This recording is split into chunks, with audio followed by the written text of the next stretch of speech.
영이신 하나님 앞에 신령과 진정으로 예배하며 살아가는 복된 성도들 되시기를 주님의 이름으로 축복합니다.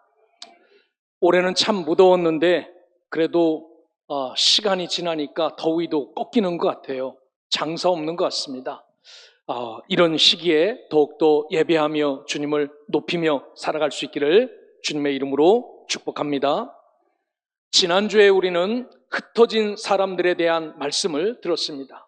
선교지 이곳저곳에 흩어 뿌려져 묵묵히 사명을 감당하는 그분들, 처음에 그곳으로 가는 것은 실패고 고통이고 아픔이었지만 나중에 결과를 놓고 보니까 실수가 전혀 없으신 하나님께서 그곳에 귀한 복음을 흩어 뿌리게 하시고 그 복음 때문에 생명이 자라나고 그 복음으로 그 땅들이 물들어져 가는 것, 그런 것들 보면서 이것 또한 하나님의 섭림을 기억하죠. 우리도 세우실 때 충성을 다하여 섬기고 또한 우리를 흩으실 때 기쁨으로 흩어져 사명 잘 감당하는 믿음의 백성, 하나님의 자녀들 되시기를 주의 이름으로 축복합니다.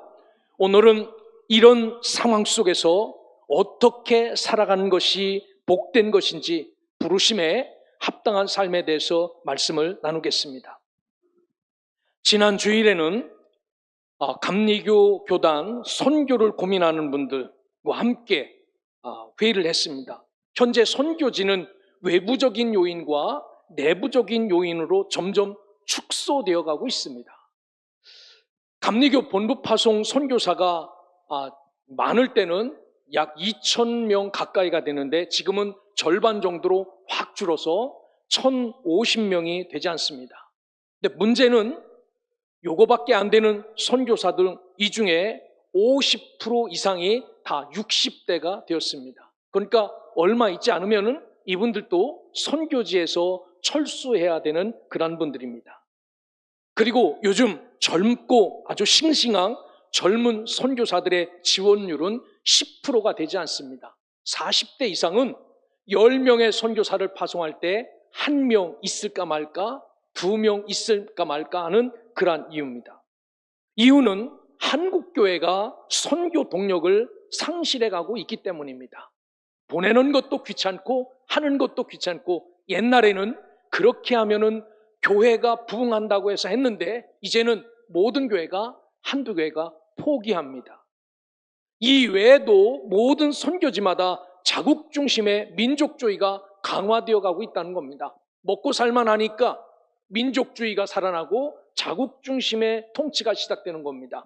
서양의 기독교회가 들어오면은 자기네 나라가 지금까지 믿고 따랐던 민족의 어떤 신앙심이 다 사라지고 흐트러진 것 때문에 문을 꼭꼭 닫고 선교사들을 막고 두르지 못하게 하지요. 여기에 가면을 쓰고 파고드는 이단들의 물진 공세가 선교지마다 대단합니다. 무슨 봉사단체처럼, 무슨 NGO 단체처럼 엄청난 많은 돈을 갖고 찾아가서 그곳에 사람들을 현혹하고 이끄는 이런 비단체들 때문에 자꾸 진실을 꺼내놓는 사람들이 줄어들고 있다라고 말합니다. 이뿐 아니라 이 내부적으로 외부적으로도 엄청나게 많은 문제에 직면해 있는 것이 우리 한국교회의 현실이고 한국 선교사의 현실입니다. 그럼에도 불구하고 하나님은 이 교회를 사용하여 쓰시고 흩어진 그들을 더 흩어서 사용한다라는 사실을 기억하고, 오늘 저와 여러분들은 이 부름에 합당한 삶이 무엇인지를 기억하고 이 시대 나를 부르신 사명 따라 순종하며 살아갈 수 있기를 주님의 이름으로 축복합니다. 제가 선교지의 첫 땅을 밟았던 것은 물론 80년대 말부터지만 96년 4월에 선교사 파송을 받아서 필리핀에 가서 마닐라에서 현지 적응을 할 때 선교사를 평가하는 것을 보고 놀란 적이 있습니다. 그때 한국의 선교사들은 모든 교단 다 합쳐서 400명이 넘지 않을 때입니다. 지금은 뭐 수없이 많죠. 그리고 마닐라에 사는 한인들이 2만 명이 넘지 않을 때입니다. 그런데 그 세상 사람들이 선교사를 보고 평가할 때 저 사람은 선교사로 왔는데 선교사가 아니라 사업가 같다라고 자유롭게 평가해요. 저 사람은 목사인데 목사 같지 않고 사기꾼 같다라는 평가가 너무나도 자연스러웠습니다. 아니 도대체 어떻게 살았길래 사기꾼 같다고 하고 어떻게 살았길래 사업가 같다고 했을까? 너무너무 고민이 됐어요. 그러면서 개인적으로는 이런 평판 속에, 이런 평가 속에 나는 어떻게 살아야 될까 고민합니다. 그래서 짐을 싸들고 선교지로 들어가야 되겠다. 그래서 짐을 싸서 바단 우리의 선교지로 들어간 계기가 바로 여기였습니다. 실은 바단은 한 도입니다. 큰 도지요. 제가 살았던 곳은 발랑아라는 프라빈스의 캐피털입니다. 시티예요. 도청 소재지가 있는 곳입니다. 그런데 참 희한한 것은 돈을 갖고 있어도 햄버거 하나 사 먹을 수 있는 그런 것이 갖춰져 있지 않았어요. 외국인이 들어가서 렌트하여서 얻을 만한 집들이 없었습니다. 왜? 너무 시골이라 자기들이 집을 지어놓고 이 집은 렌트해야지 라고 할 만큼 넉넉한 형편도 아니었습니다. 그러면서 그 땅에 들어가서 사니까 더 밀착하여 사는 것 아닙니까? 저 사람은 선교사인데 뭐를 하는지 뻔히 보이는 곳에서 살아가는 겁니다. 이때부터 나는 이곳에서 하나님이 불러주신 이 자리에서 어떻게 살 것인지 원칙을 정하여 살았던 기억이 납니다. 오늘 우리도 마찬가지입니다. 세상의 모든 사람과 함께 섞여 사는 이 땅이지만 분명히 우리를 초대해 주신 이곳에서 어떻게 사는 것이 합당한지를 고민 살아가시면서 여러분이 사는 그 아파트 옆집에 여러분이 어떻게 비춰질지, 아래 윗집에 어떻게 비춰질지, 여러분이 살고 있는 좌우의 집들에게 이 집은 진짜 예수 믿는 집이다. 이 집은 날마다 전쟁이네. 이런 평가가 아니라 부르심받은 일에 합당하게 잘 살아낼 수 있는 믿음의 백성, 하나님의 자녀들 되시기를 주의 이름으로 축원합니다. 사도 바울은 에베소에서 신앙생활하고 있는 성도들에게 서신을 보내면서 1장부터 3장까지 이렇게 말합니다. 여러분들은 하나님께서 선택하여 택한 백성들입니다 라고 말합니다. 세상에 많은 자들이 있지만 여러분들을 택하였다라고 말하시고 여러분들을 구속하였다는 겁니다. 예수 그리스도를 꺼내놓고 여러분들을 값주고 사셨다라고 말합니다. 그리고 그들에게 성령으로 인을 쳐서 너는 내 것이다 라고 이렇게 만들어주셨다라는 것을 말씀하세요. 여러분, 우리도 마찬가지입니다. 81억이라는 많은 사람들이 있지만 예수 믿는 사람은 많은 것 같지만 그 중에 25억이 넘지 않아요. 그런 가운데 하나님이 나를 선택하셔서 예수 그리스도를 꺼내주시고 나를 살려주셔서 너는 내 것이다 라고 인쳐주셨어요.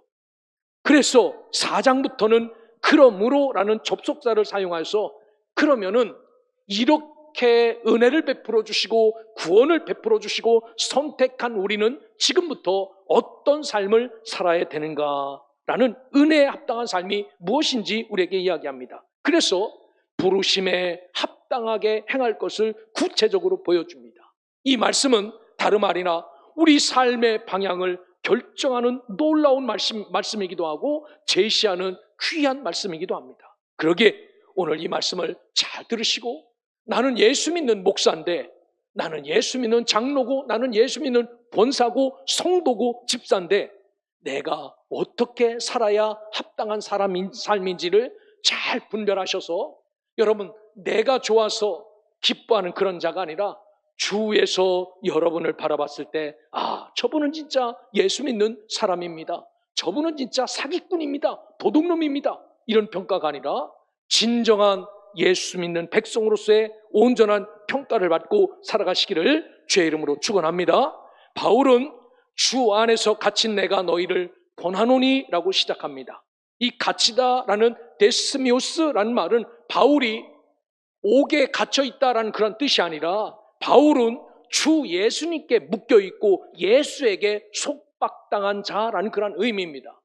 사도 바울이 이 편지는 옥중서신입니다. 분명히 옥중에서 썼지만 바울이 내가 옥에 갇혀 있는데 너에게 이런 이야기를 전한다라는 말이 아니라 나는 원래는 예수에게 매인 자가 아닌데 지금은 예수에게 붙잡혀 있고 예수에게 매여 있는 자다라고 말씀하죠.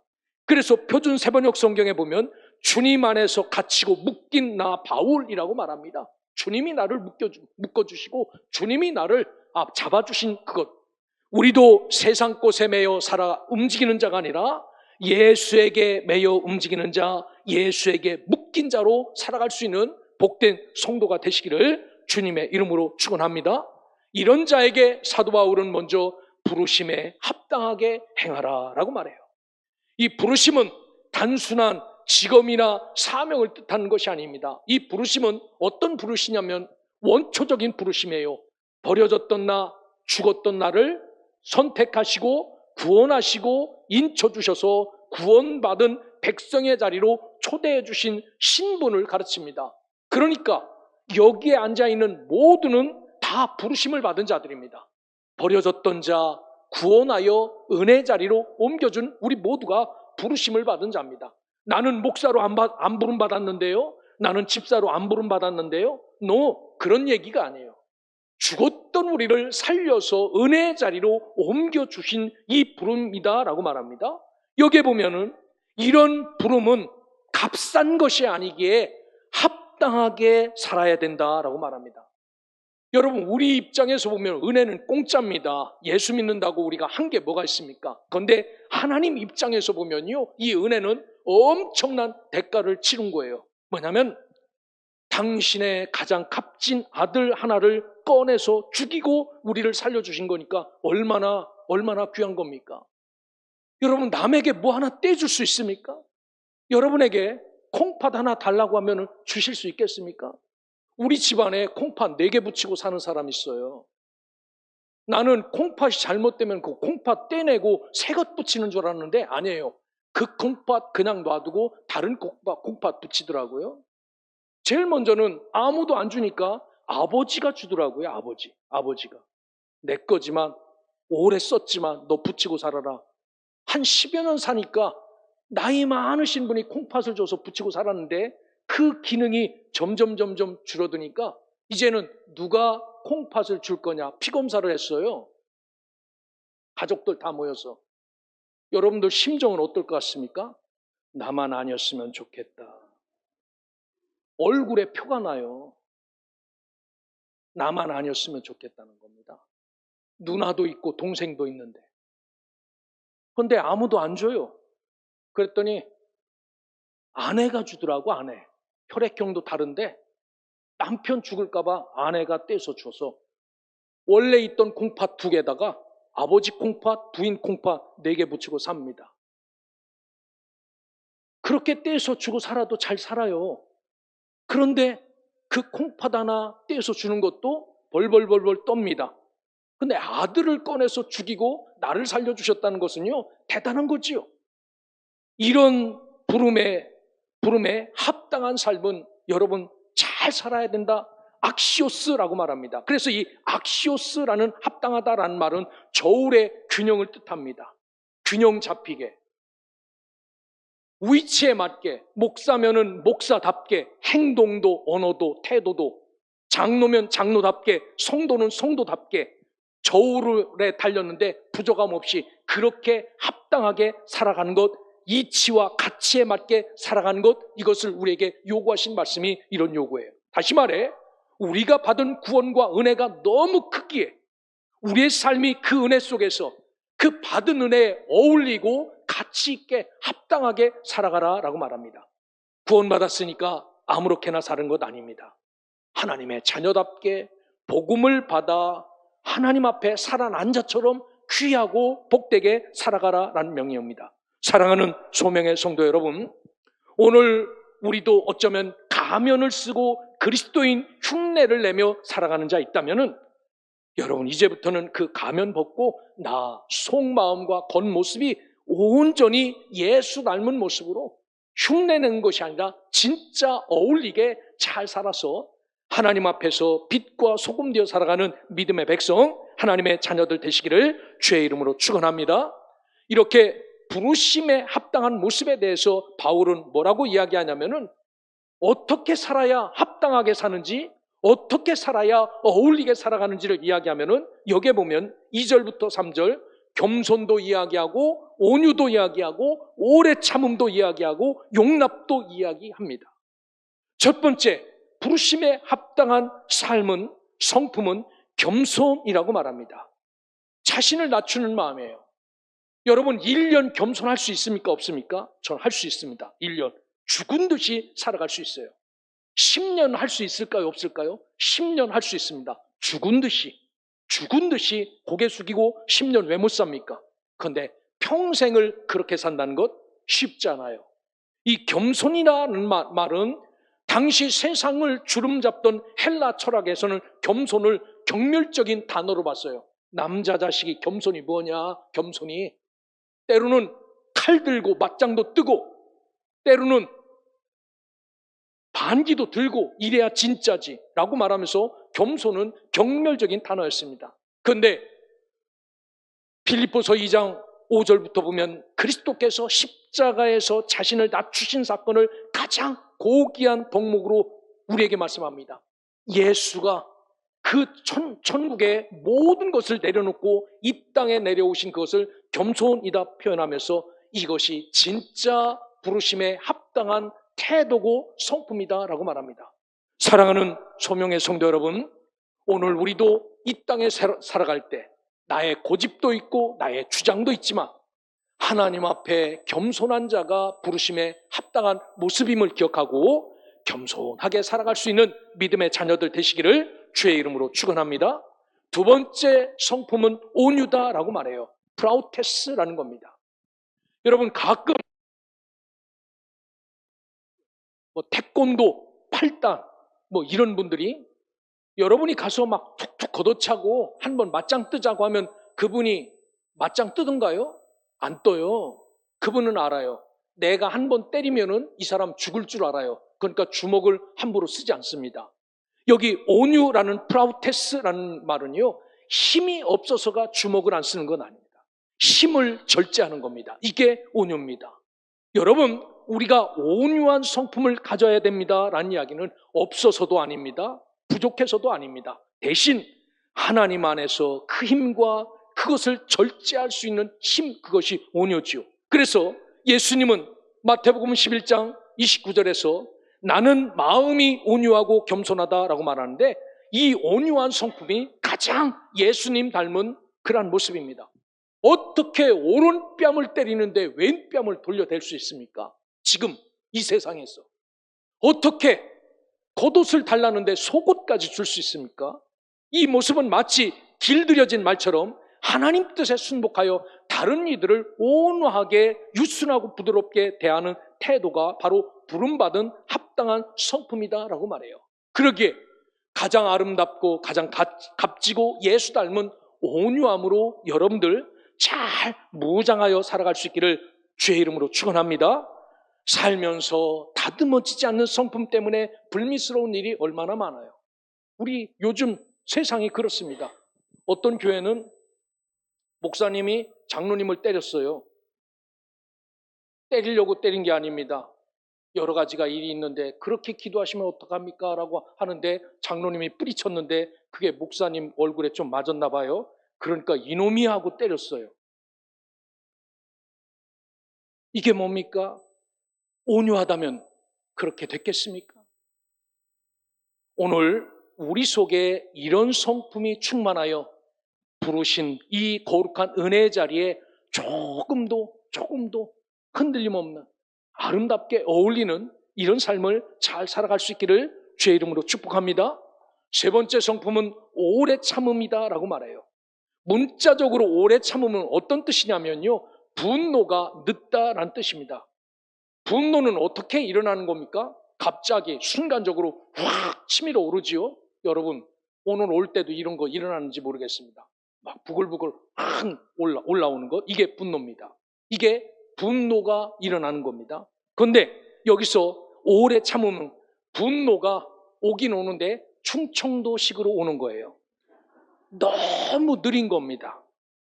그래서 쉽게 오긴 오는데 분노할 수 없는 것, 이게 오래 참음입니다. 기다려주고 인내하는 것. 하나님은 우리를 향하여서 이렇게 기다리신 분입니다. 언제나 저놈이 돌아올까? 언제나 저놈이 나의 이름을 부를까? 언제나 저게 나에게 와서 나를 예배할까라고 오늘 내일 계속해서 기다리시죠. 그분이 힘이 없으십니까? 아닙니다. 힘이 있어요. 그분이 못하실 일 있습니까? 아닙니다. 다 할 수 있습니다. 그럼에도 오래 참는 겁니다. 이게 예수 믿는 자가 가져야 될 합당한 모습이다라고 말합니다. 하나님은 우리의 허물과 연약함을 오랫동안 참으시면서 원래 자리로 돌아오시기를 기다리지요. 여러분, 우리도 부름받은 자의 합당한 태도가 오래 참는 것이라면, 죄와 결탁하는 죽음의 문제가 아니라면, 여기에 막 신천지가 들어와서 신천지 따라가자고 이런 죄와 결탁한 것이 아니라면, 이런 거는 오면 분을 내야 됩니까? 말아야 됩니까?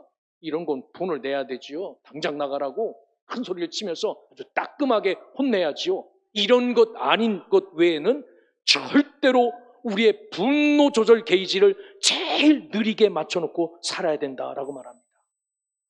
나도 그렇게 참아줘서 살았기 때문에, 나도 우리 주님이 그렇게 기다려줬기 때문에 우리도 다른 사람을 대할 때 이 분노 조절 게이지를 아주 느리게 틀어놓고, 나도 그래서 살았는데, 나도 그렇게 해서 살았는데 라고 생각하면서 이렇게 살아야 됩니다. 이게 가장 어울리는 삶이다라고 말합니다.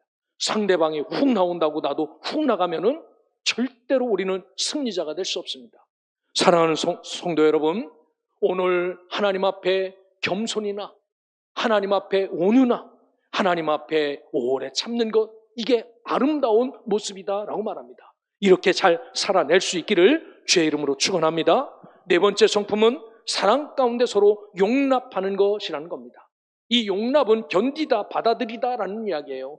너 내가 용서해 줄게, 이게 용납이 아닙니다. 이 용납의 의미는 사람은 완벽한 사람이 하나도 없기에 상대방의 연약함을 그대로 수용하여 품어주는 태도입니다. 나는 완전합니까?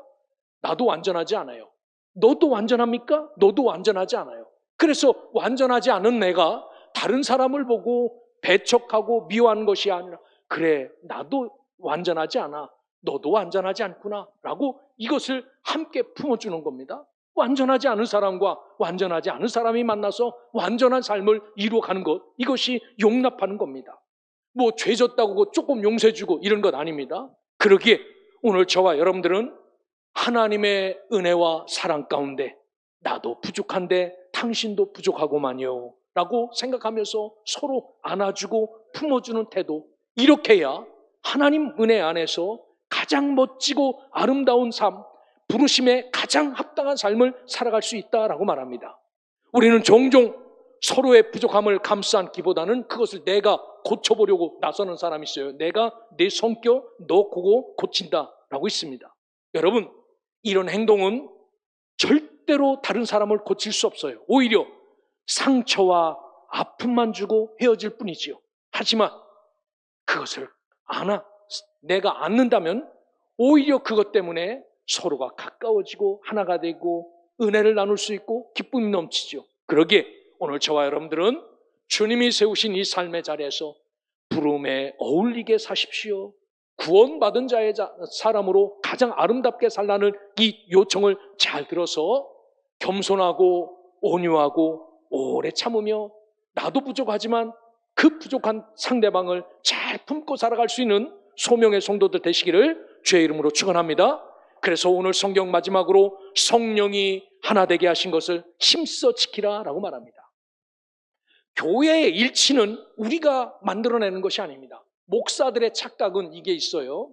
내가 설교를 잘했더니 사람들이 꾸역꾸역 와서 우리 교회가 은혜로운 한 교회가 되었습니다라고 말합니다. 이것은 뻥입니다. 교회 일치는 누가 하나로 만들어주신 겁니까? 예수 그리스도, 성령 하나님, 성령께서 이루신 것이다 라고 말해요.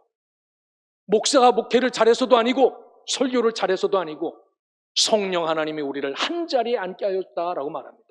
나와 무슨 관계가 있습니까? 여기에 왜 앉아 있습니까? 누가 앉게 하셨습니까? 목사입니까? 성령 하나님이 우리를 이 자리에 앉혀주셨다는 겁니다. 그래서 교회 일치는 우리가 만들어내는 것이 아니라 성령께서 이미 이루어 놓으신 거예요. 고향도 다르고 모든 것이 다 다른 사람이 이곳에 앉아 있습니다. 그리고 우리가 해야 될 일은 이렇게 함께 한 자리에 앉혀 놓은 것을 힘써 지키는 것, 이것은 우리가 해야 될 일입니다. 여기에 내 성격 다 꺼내놓고 내 생각 다 꺼내놓고 내 고집 다 꺼내놓으면 이 자리에 누가 앉아 있겠습니까? 함께 지키다라는 말은 이게 스푸다조 테레오입니다. 정말 열심히 노력하고 부지런히 노력해야 되는 것. 나의 연약함, 나의 문제, 나의 뾰족한 것, 나의 날카로운 것, 이런 것들을 하나하나 다듬어서 다른 사람 상처받지 않게 잘하는 것. 이게 성령이 이미 함께 하신 것을 끝까지 지킬 수 있는 힘이고 원동력이다라는 겁니다. 부르심받은 자의 가정에서, 교회 안에서, 직장에서 성도의 인격이 드러나죠. 살다 보면 인격이 드러나지 않습니까? 이 사람 처음 봤을 때는 몰랐는데 있네, 성격 있네라는 것. 이거 있죠. 가정에서도 있고 교회에서도 있고 직장에서도 있습니다. 세상에는요, 화내는 사람 천지입니다. 세상에는요, 자기 주장을 강하게 내세우는 사람이 천지입니다. 요즘은 얼마나 자유로운지 몰라요. 혼자도 피켓 들고 얼마든지 막 소리쳐도 아무도 뭐라고 하지 않습니다. 그런데 성경은 그런 삶을 우리에게 요구하는 것이 아니라 겸손하고 온유하고 오래 참고 용납하는 사람은 복이 드문 세상에 살고 있어요. 오늘 성경은 우리에게 이런 삶을 살라고 말합니다. 이게 세상에서 가장 강력한 무기다라고 말해요. 얼마나 복되고 아름다운 겁니까? 세상에 참 희한한 것은 공룡이 다 죽었다는 겁니다. 공룡. 화석밖에 뼈밖에 남은 게 없어요. 공룡이 얼마나 힘이 셉니까? 얼마나 공룡이 난폭합니까? 그거 다 물어뜯으면 남은 것은 공룡밖에 없어야 되는데 희한하게 하루살이 날파리는 지금까지 살아있고 공룡은 다 죽었다는 얘기예요. 희한하지 않습니까? 하루살이 날파리는 지금까지 살아있어요. 그런데 공룡은 죽었어요. 이게 하나님의 신비예요. 여러분, 그 엄청난 핍박, 엄청난 고통 가운데 끝까지 겸손하게 온유하게 오래 참으며 용납하며 믿음을 지킨 그분들 때문에 이 신앙이 여기까지 왔다는 것은 놀라운 일 아닙니까? 그런데 시대마다 세계를 엎을 것 같은 종교들이 많이 나타났지만 흔적도 없이 사라졌어요. 이게 하나님의 놀라운 신비입니다. 이 진리를 우리가 믿고 기억한다면 이 땅에서 나를 초청하신, 구원의 자리로 나를 초청하신 하나님의 은혜를 기억하면서 합당한 모습으로 어떤 상황에서도 겸손하게, 어떤 상황에서도 하나님 앞에 아주 끝까지 참고 오래 견디며 하나님 말씀을 온유하게 잘 지켜내고 용납할 수 있는 믿음의 백성, 하나님의 자녀들 되시기를 주의 이름으로 축원합니다. 바울은 성령이 하나 되게 하신 것을 지키는 것은 우리의 선택이 아니라 하나님의 명령임을 이야기해요. 그래서 교회가 하나 되어야 될 근거를 6가지로 여기에 이야기합니다. 4절부터 6절에 보면 몸은 하나다라고 말합니다. 여러분, 팔 따로 놀고 다리 따로 놀지 않아요. 몸은 하나입니다. 4절에 보면 성령도 하나라는 겁니다. 내가 받은 성령도 하나님이시고 여러분이 받은 성령도 하나라는 거예요. 나 따로 여러분 따로가 아니라는 겁니다. 5절에 보니까 주 예수도 한 분이시라는 겁니다. 내가 믿는 예수도 여러분이 믿는 예수도 똑같다는 겁니다. 내가 믿는 믿음도 여러분이 믿는 믿음도 하나라는 겁니다.